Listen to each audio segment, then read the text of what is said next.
19. век е време на промени.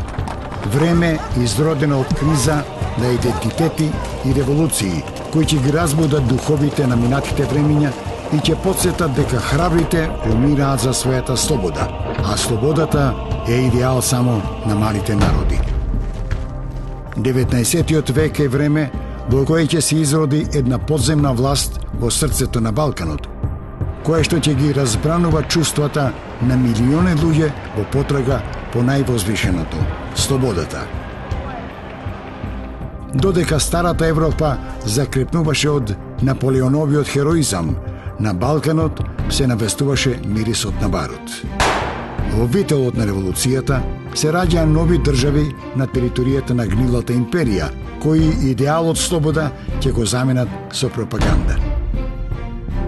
Европските метрополи повторно наздравуваа со францускиот шампањ, а болниот од Босфорот се распаѓаше на делови. Единствената жива клетка на империјата се наоѓаше во центарот на Балканот, во Македонија. Оваа земја набрзо ќе стане земја на митови и на ламји, на легенди и на херои, на војни и на интриги. Во мигот, пред да дојде судниот ден и за овој дел од империјата, на сцената ќе се појават малкумина сонувачи кои ќе ги ископаат робовите на една подземна република во потрага по долго посакуваната слобода. Оваа група македонски интелектуалци ќе ги направи првите стапки на патот кон автономијата и државноста на Македонија. Во ера на стравотни војни, кои едните ги прави богови, а другите луѓе, едните ги поробува, а другите ги ослободува. Во историската меморија на малите народи запишано е само малите луѓе се борат за престиж, големите го имаат. Ослободителната борба на македонскиот народ во 19. век се развивала низ повеќе историски етапи. Таа го создала македонското прашање. Тоа почнало прво како јазично и црковно прашање во европска Турција, се манифестирало како културно-национално, прераснало во револуционерно-ослободително и завршило како политичко.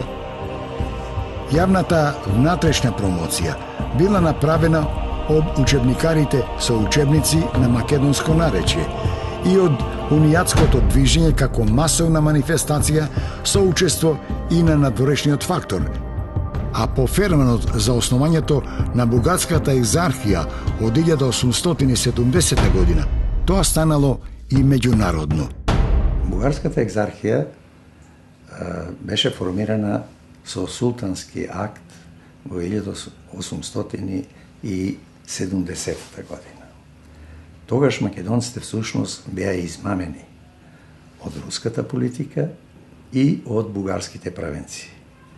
Наместо да се обнови Охридската архиепископија, како што настојуваа македонците целиот тек на првата половина на 19. век, сега, благодарејќи на руската интервенција, беше формирана бугарска црква, така наречена бугарска екзархија, во која беа вклучени сите православни словени во тогашната европска Турција. Бидејќи во османлискиот држава не постоеше народ и нација, не се признаваше во рамките на политичкиот и државен систем и законодавството, туку религијата, односно верската припадност, а како што знаеме дека привилегирана верска институција беше Цариградската патриаршија од доаѓањето на османлиската власт на Балканот, а со промените што стана од 70-та година со признавањето на бугарската екзархија, тогаш македонскиот народ беше ставен во позиција да мора да се определува за едната и другата религија, а со тоа за да се стекне оние со елементарни права на културна и просветна автономност во рамките на османлиска држава, а тоа да има своји цркви, да има своји училишта. Дури по руско-турската војна на Берлинскиот конгрес во 1878 година, македонското прашање официјално излегло и на меѓународната сцена. По формирањето на бугарската екзархија, македонците увидуваат дека ние сме два одделни етнички субјекта и затоа настанува таа битка за македонска нација и македонски јазик. И она што знаеме, црковно-училишните општини што се формира, меѓутоа тие мора да се формираат во рамките на Цариградската патриаршија или Бугарска екзархија, што се создаде една навистина крајно неповолна состојба за понатамошниот позабрзан развој на културно-националниот процес на осамостојање и формирањето на македонската нација. Тогаш настана една ситуација кога семејствата почнаа да се делат на разни етнички определби како посебни нации. Соочувањето беше перманентно, затоа што тие како легални институции имаа своји структури, со органи и тела на територијата на Македонија. Тие практично раководеа со црковниот живот и затоа во рамките на тие организации можеше да се бара начин и пат за спротивставување на нивната во крајна линија далекосежна цел за денационализација и асимилирање на македонскиот народ, со грцизирање, елинизирање или бугаризирање. И затоа прво што се појавува кај нас? Се појавува прво стремеж за отцепување на некои од македонски црковни општини. Имаме во Охрид, имаме во Прилеп да се формира, да се одделат една страна од бугарската екзархија, зборуваме затоа што претходно се разбере тој процес напред напротив Цариградската патриаршија. На 23 јуни 1870 година, во моментот на создавањето на бугарската екзархија, во Цариградскиот печат, авторот на текстот, кој се потпишал како еден македонец, во статијата Еден глас за цела Македонија, ги отвори прашањата.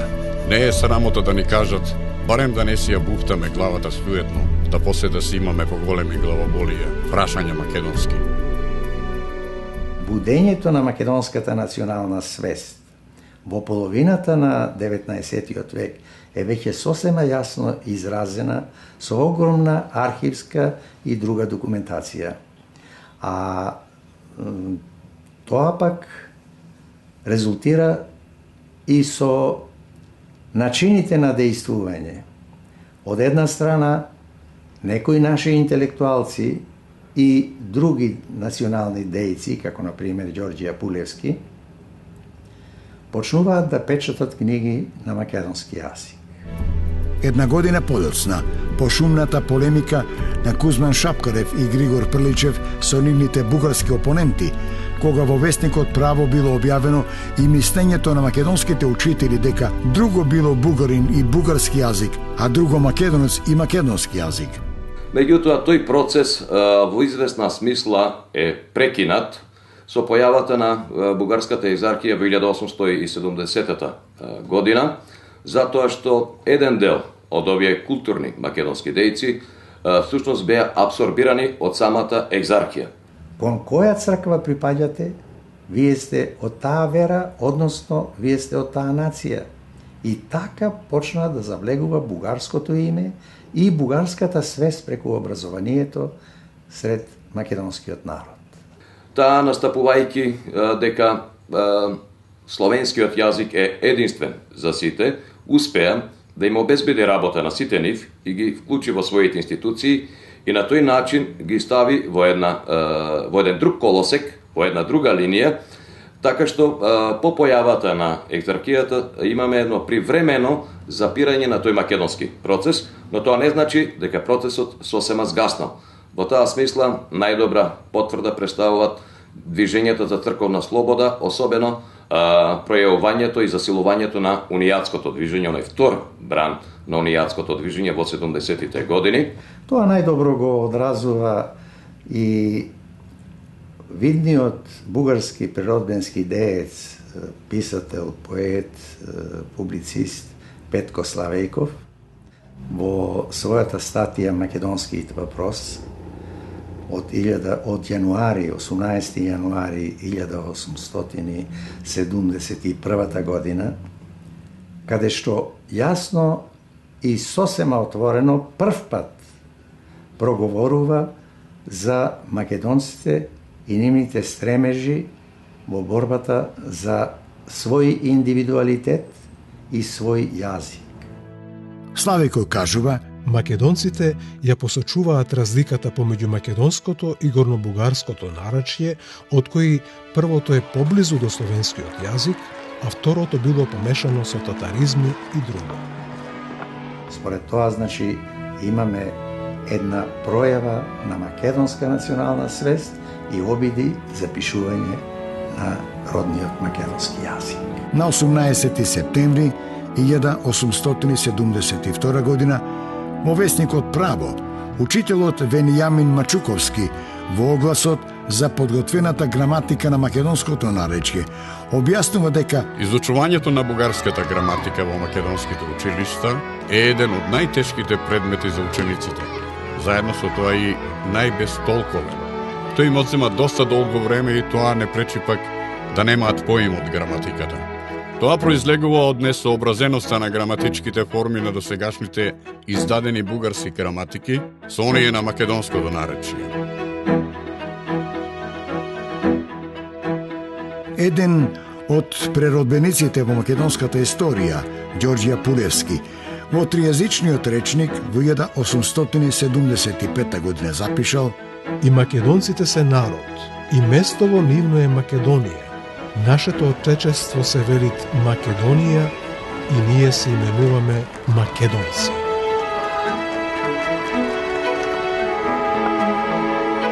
Таа клима што се создаде, создавање на граѓанство, македонско граѓанство и македонска интелигенција веќе беа, така речем, водечкиот слој на македонското општество, кое што го подготви теренот за организирано македонско национално ослободително движење и тоа од некаде 70-тите години, кои што во континуитет со некои падови издигнувања трае, се развива и трае до времето за ова за кое што зборуваме, до создавањето на македонската револуционерна организација. Меѓутоа, ако земете предвид дека ние имаме две важни востанија, тоа е Разловечкото во 1876 година и Кресненското македонско востание, како што самите тие го викаат, со акти што и денеска восхитуваат со својата концепција и издржаност, прецизност на државотворни акти. Така со македонското име започнала и револуционерната борба за собствена држава. Затоа во 1876 година Димитрije Беровски на знамето на Разловечкото востание напишал Македонија и го повикал народот со надписот "Елате да ве ослободам". Неговите ракописи сведочат дека тој се бори за одделна македонска држава и за одделен македонски народ.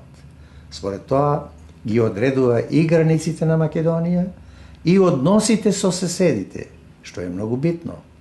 Па вклучително тука и односите со Бугарија, бугарската екзархија и во тоа време веќе бугарската држава. Познато е дека знамето на Разловечкото востание со какви символи се појавува, тоа е израз на стремежот дека борбата се покренува и се води за создавање македонска држава. Друго е прашање што востанието поради многу причини не можело понатаму да се развие, останало, да речеме, регионално востание на еден помал простор. 2 години подосна, востаниците во Кресненското востание го нарекоа востанието македонско, а тие беа именувани како македонска војска. Па така, тие македонски погледи можеме да ги сретнеме и во времето на македонското востание од 1878-79, инаку најчесто во историјата спомнувано како Кресненско востание, во случајот станува збор за македонско востание, бидејќи така го нарекле дури и самите востаници во сите акти, тоа е запишено како таква, па дури е избран и штаб на востаниците македонски, а и во најголем дел од документацијата која што постои од тој период, тие зборуваат, нели, како македонци. Каде што веќе имаме и ослободена територија, каде што има македонска војска, со главен штаб на македонската војска на Беровски, начело со Беровски. Во тој поглед, најинтересно е само ако спомнеме едно писмо испратено од Адам Калмиков, кој што инаку е козак, русин по потекло, но учествува во востанието, испратено до клонот на Комитетот Единство Богор на Џумаја, во кое што меѓу другото јасно им забележува дека во иднина ќе ги враќаат назад сите нивни писма доколку не го користат зборот Македон. Значи, многу изрично. Закана тоа јасно кажува кои се тенденциите на овој комитет.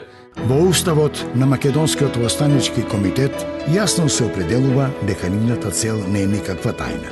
Таа е ослободувањето на Македонија.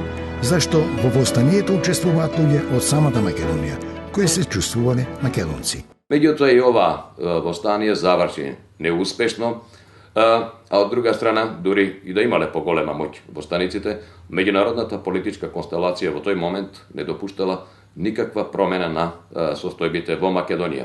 Затоа во 1879 година востаничкиот војвода Пулевски ја објавил поемата Самовила Македонска и двата дела на стихозбирката Македонска песнарка, па повикувајќи се на Филип и Александар, декларира дека македонската војска се бори за кралевина Македонска. Се разбира, неговото дело, кој што тогаш е напишано, не е толку научно подкрепено. Меѓутоа, овде е важен еден друг елемент и момент, а тоа е моментот или повеќе желбата да се трага по собствената историја, по собственото минато, за да им се покаже на другите дека тие се различни од нив. Во вториот речник на Пулевски, прв пат од македонец јавно е презентирана македонската национална програма, дека татковината на македонскиот народ е Македонија, дека тие се посебна нација македонска и тие се викаат македонци, дека македонскиот јазик е посебен, надоврзувајќи се на традицијата на Кирила и Методија, и потоа зборува за нашето потекло, почнувајќи од античка Македонија па наваму. Не само кај Георгија Пулевски. Тука имаме и водоцежниот период во континуитет, повикување. Тоа не беше само кај македонците, туку и кај другите народи да се повикуваат на своето славно минато. Се повикува и во времето на Илиндер на Самуил. Тама имаме, да речеме, во една прилика ќе видиме во Ресен кога се осветува една чета кај нас дека Самуиловите водници и така натаму дека осветуваат идните такви на македонската борба. Значи имаме еден и во тој смисло континуитет на повикувањето на тоа минато. Се е во функција да се изрази посебноста, историската, да се корените на историската посебност и континуитетот на таа посебност на македонскиот народ визави на соседните народи. Оружената борба за слобода од 1880 година ја продолжила Македонската лига, па било свикано Народно собрание на Македонија, кое избрало привремена влада која што подготвила устав за идното државно уредување на Македонија. Така дојде до тоа таа влада да формира македонска војска со сите белези на регуларна народна војска, а беше донесен и првиот устав на македонската држава 1880 година. Устав правен по европските норми, кои и денеска можеме само да се воспитуваме кога ги читаме сознанијата што ги имале нашите интелектуалци во тоа време. Конкретно на 19 век веќе имаме голем број македонци кои се школуваат надвор во Европа. Доаѓа до контакт со револуционерите движење. И сето тоа веќе ја подигнува свеста и чувството за потреба дека тие се повикани да направат нешто, односно да го подготват терен, да ја поведат, да создадат една организација која ќе го организира македонскиот народ за самостојна оружена борба. Во Софија во 1885 година почнал да излегува од печат весникот Македонски глас, што ги охрабрило македонците на организирана борба за слобода. Тогаш бил формиран и тајниот Македонски комитет во Софија, кој што во следната година се поврзал и со Белград и во 1887 година направи лобит во Цариград да се издава весник на македонски јазик насловен Македонски лист. Истовремено, леринчанецот Спиро Гулапчев ја објавил книгата Еден оглед по етнографијата на Македонија и повикал не само на кодификација на македонски литературен јазик со посебен правопис, туку предложил Македонија да составува одделно политичко цело на Балканскиот полуостров. Ако нема федерација, нема да има слободна Македонија. Во 1887 година, рускиот славист Петар Драганов го донел во Петроград обемниот зборник со изворни материјали, именуван како Проучувањето на Македонија по етнографски, диалектолошки, историски и археолошки однос и го започнал објавувањето на студиите поврзани со македонската посебност. Во тоа време, од 21. октомври 1888 година, почнал да излегува и најзначајниот македонски весник Македонија на охридскиот идеолог на лозарството Коста Шахов. Во уводникот на првиот број се објаснува: денеска печатот е посилен од топот и со него се служат речиси сите народности во светот освен нас. Со тоа, ние самите се представуваме пред образованиот свет нешто не како народ. Најпосле ние македонците, макар и да сме едни по двојно и тројно робство, а други распрснати по разни земји, сепак не треба да си ја забораваме татковината и должни сме да работиме за подобрувањето на незината положба, зашто како народ ќе бидеме одговорни пред нашето потопство. Во весникот се потенцира дека сепак не треба да си ја заборавиме татковината и дека сме должни да работиме за подобрувањето на незината положба, бидејќи како народ ќе бидеме одговорни пред нашето потомство. Но веќе, кон крајот на 80-тите и почетокот на 90-тите години, доаѓа до значајно раздвижување сред младата македонска интелигенција.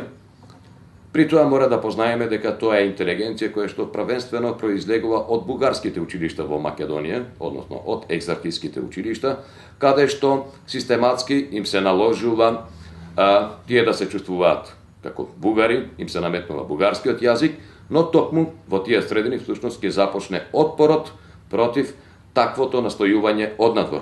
Значи ќе почнат да се појавуваат разни ученички бунтови во кои што учениците се спротиставуваат на тоа што не можат и не сакат да работат на јазик кој што е неразбирлив за нив, туку бараат да им се предава на нивниот домашен македонски јазик. Во таков дух и стариот национално-револуционерен деец, книжевник, историчар, граматичар и лексикограф Ѓорѓе Пулевски во 1888 година во Софија е основал и првата словенско-македонска книжевна дружина, која наскоро била забранета од бугарските власти. Во следната 1889 година Пулевски ја завршил и својата фундаментална славјанско-македонска општа историја, напишана на македонски јазик заедно со ракописот на обемната јазичница. Нешто подосна, тој процес значително ќе биде поддржан и од српските политички кругови. Во случајот конкретно станува збор за Стојан Новаковиќ, истакнат српски политичар, новинар и историчар и дипломат, човек кој што сакал да ја искористи политичката ситуација во Македонија и во таа смисла во еден извесен степен започнал да ги фаворизира учебниците кои што во себе ќе содржат повеќе елементи од македонското говорно подрачје, па дури и самиот се застапувал за создавање на такви учебници. Сето тоа беше почвата на која се појави идејата на младите интелектуалци кои незадоволни од екзархиските училишта во Македонија, како и од помалкуте српски училишта, почнаа да ја напуштаат екзархијата и подмамени од српската пропаганда отидоа во Белград да се школуваат. Но бидејќи таму веднаш наместо македонци ги декларираа како срби, старосрби, незадоволни, тие наскоро избегаа скоро сите од Србија и отидоа во Бугарија, бидејќи бугарскиот дипломатски представник во Белград им вети дека ќе им биде почитувана националноста. Младите бегалци од школите во Солун и во Белград, Петар Попарсов, Даме Груев, Никола Наумов, Ѓорѓи Белашев, Димитар Мирчев, Христо Попкоцев, заедно со Иван Хаджи Николов, Лука Джеров, кон крајот на 1890 година, во станот на студентот Даме Груев во Софија, ги постави основите на една студентска тајна дружба, што формално стана организационо јадро на лозарското сепаратистичко движење. Во тој круг се најде и младиот белградски бегалец Крстен Мисирков. Тие беа веднаш декларирани и запишани како бугари и им беше наложен бугарскиот јазик во рамките на бугарската црква. Следствено, тоа беше шокантна реакција на младите македонски интелектуалци, ученици и студенти, меѓу кои беше во тоа време и Крстен Мисирков, а меѓу учениците на лозарите беше и Димитрија Чуковски. Целта на оваа дружба во прво време е да ги организира македонците во Бугарија, тие взаимно да си влијаат, да формираат кружоци, во кои што ќе го изучуваат минатото на својата татковина, но и да ги одвраќаат идните македонски студенти кои што доаѓаат во Бугарија да студираат таму, да ги одвратат во смисла истите да се вратаат назад по завршувањето на образованието, значи да се вратат назад во Македонија, бидејќи таа е нивна татковина и има потреба од интелигентни сили. И прв пат беше дефинирана првата македонска национална програма во која се постави дека Македонија е посебна територија со свое име, историја и култура, дека македонци се посебен народ како нација, дека македонскиот јазик е посебен во словенскиот свет, дека македонската црква е Охридската архиепископија што треба да се обнови како нејзина национална црква и бараат една автономија во рамките на Турција или Балканска федерација во која Македонија ќе биде посебна државотворна единица.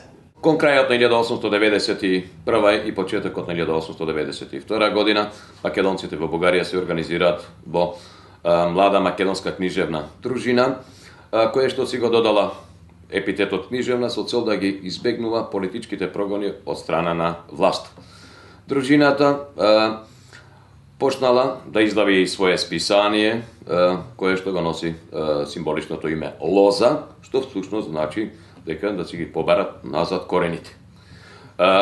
Од тука и припадниците кон дружината се наречени лозари, а прв уредник на списанието е, односно редактор е Петар Попарсов. Тие своето списание почнаа да го пишуваат со македонски правопис и на еден македонско-бугарски јазик. Значи, тие не се бугари. Исто така, тие уште во првиот број најавија дека Македонија е посебна земја, дека нејзиното име е Македонија, дека македонскиот народ е посебен и, како што велеше и Пулевски порано, тие се македонци, дека македонскиот јазик е одделен словенски јазик и затоа го пишуваат така и своето списание, афирмирајќи еден македонски правопис, фонетски правопис. Меѓутоа, токму со тоа, дружината всушност го испровоцирала бугарското јавно мнение, бугарските политички фактори и од тука против неја се покренува една голема кајка во Бугарија, а предводник е весникот Свобода, кој што минува како неофицијален орган на бугарската влада. Во овој весник припадниците на дружината се обвинети за сепаратисти, дека тоа се луѓе кои што го на тенденции не толку од јазички аспект, туку повеќе да докажат дека нивната татковина е Македонија, дека во неја живее народ кој што е различен од српскиот, грчкиот и бугарскиот и кој што треба да се именуваат македонци и дека крајна цел на дружината е да создадат сепак еден одделен македонски јазик за чија основа треба да бидат земени диалектите од крајните југозападни и од централните делови на Македонија. Во таков дух, И со таква национална платформа се градеше идеологијата на македонската револуционерна организација. Со таква свест, лозарите тргнаа да станат илинденци. За жал, оваа дружба не успеа до крај да ја реализира својата идеја за издавање на вестникот од политички причини пред се. Правим во тој период во Бугарија имаме обид за атентат на премиерот Стамболов, меѓутоа наместо тој во атентатот беше убиен бугарскиот министер за финансии, па поради тоа властите преземат обсежни истражни действија, а први на удар се македонците. Биле уапсени Даме Груев и Никола Наумов, а другите членови на дружината биле разбегани. По излегувањето на 4 броја од вестникот, бидејќи тие излегуваат како двоброј, на крајот на криштата самиот вестник ќе биде забранет, а најголем дел од припадниците на лозарите ќе бидат растурени, ќе бидат изгонети од Бугарија. Еден дел од нив ќе се вратат во Македонија, а другите обстојуваат и понатаму во Бугарија. На поставеното прашање за печатењето на списанието Лоза, Даме одговорил дека овдешните списанија не можат да обезбедат доволен простор за македонските проблеми, а положбата во Македонија е таква што бара посебно гласило. Тие се принудени да ја прекинат својата дејност во тој момент се додека власта спроведува масовни истражни действија и се разбира да продолжат во едно друго поблагопријатно време. Токму тоа организирањето на македонските интелектуалци во Бугарија во рамките на малата македонска книжевна дружина и она што го познаваме понатаму како лозарство, идејно го подготвија и подносно практично ја подготвија програмата или она што го актуализира прашањето за создавање македонска револуционерна организација, односно револуционерна организација која ќе го подготвува на македонскиот народ за оружена борба за ослободување. Дори тие преземаа одредени акции таму и ги развиваат и дебати на културен план, го актуализираат посебноста на македонскиот јазик. И тоа жестока реакција предизвика во Бугарија. Тоа беше почувствувано од бугарскиот државен апарат дека се случува крупни настани во македонските средини, затоа ригорозно презеда мерки за пресметување. Она што е интересно за оваа дружина, тоа е фактот дека низ неа се вртеле и поминале многу личности кои што потоа оставиле значаен белег во македонскиот културен, политички и револуционерен развој. Многу од нив стана револуционери и се најдоа се броја меѓу челните редови на македонската револуционерна организација. Други пак се најдоа во редовите на Врховниот македонски комитет, кој што исто така е македонска организација, а трети пак градеа политичка кариера во Бугарија, играјќи токму на картата на македонското прашање. Груев потенцирал дека на македонците им престои долга и макотарна борба за обединување, како и борба за спротивставување не само на турскиот терор, туку и на туѓите пропаганди што го цепат македонскиот народ на срби, грци и бугари. По неколку месеци од кој ќе заврши истрагата, Дамјан Груев се вратил во Македонија, меѓутоа останатите што останале во Бугарија повторно се враќаат на своите стари идеи и ја организираат младата македонска книжевна дружина. Сето ова се совпаѓа и со акцијата на митрополитот Скопски Теодосија Гологанов, кој ја отворил бугарската екзархија и ја побарал Охридската архиепископија како македонска црква, па макар и под унијатска заштита. Во тој период имаме исто така многу силно организирана борба за решавање на македонско црковно прашање, како посебно црковно прашање со создавање или возобновување на Охридската архиепископија, нели митрополитот Теодосиј. И исто така тука се жестоките акции што ги превзеда и бугарската екзархија и Цариградската патриаршија за да се елиминира, едноставно да се спречи тој процес. И тој во јавноста бил маркиран како идеен зачетник на сепаратизмот и како македонец опасен за бугарштината. Добар дел од бугарската наука смета дека Македонија е дел од бугарската историја, македонците се дел од бугарскиот народ и според тоа ги нарекоа борците за македонска национална програма сепаратисти, што значи изделување одделување од телото на бугарскиот народ. Тоа е тој сепаратизам. И самите македонци не се нарекуваа сепаратисти, иако подоцна тој термин веќе означуваше македонска национална програма. Во 1892 година во градот Костур, општината исто така и отвали екзархијата и го воведе македонскиот јазик во училиштата и во администрацијата и почнаа да пишуваат своји учебници, речник и граматика. На учителскиот собир во Воден, учителот Иван Гогов во рефератот побарал да се упати апел до високата порта за давање црковна и културна автономија на Македонија преку обновување на старата Охридска архиепископија и создавање народна просвета надвор од црковните институции. Лозарите станаа свесни дека во Бугарија нема услови за легална дејност на македонците за слободата на Македонија, па затоа некои од незините членови, највидни членови, се вратија во татковината и станаа основачи на организацијата што ќе го подготви и ќе го изведе Илинденското востание. Меѓутоа, лозарите имаа битно влијание за формирање политичката програма на Македонската револуционарна организација, или, нели, Петар Попарсо и остане и една посебна книга објави таму, Стамболовштината и така натаму, во која што, ако внимателно се прочита, ќе се види токму таа политичката компонента за едната политичка програма на Македонската револуционарна. Ете, значи, едноставно, созреа условите за прејаснување на културно, национално и политичкото движење на повисок степен на организирање преку едно масовно создавање револуционарна организација која ќе прерасне во масовно народно револуционарно движење. Тоа се условите пред формирањето на организација. Ете, видите, имаме еден полн континуитет на развитокот на македонската национална свест, со тоа значи и на македонската национална мисла, за свој национален индивидуалитет, за свој јазик, своја црква и своја држава. Тоа е пресвртниот момент од македонската револуционерна историја, што водел кон највисокиот дострел, Илинденското востание во 1903 година.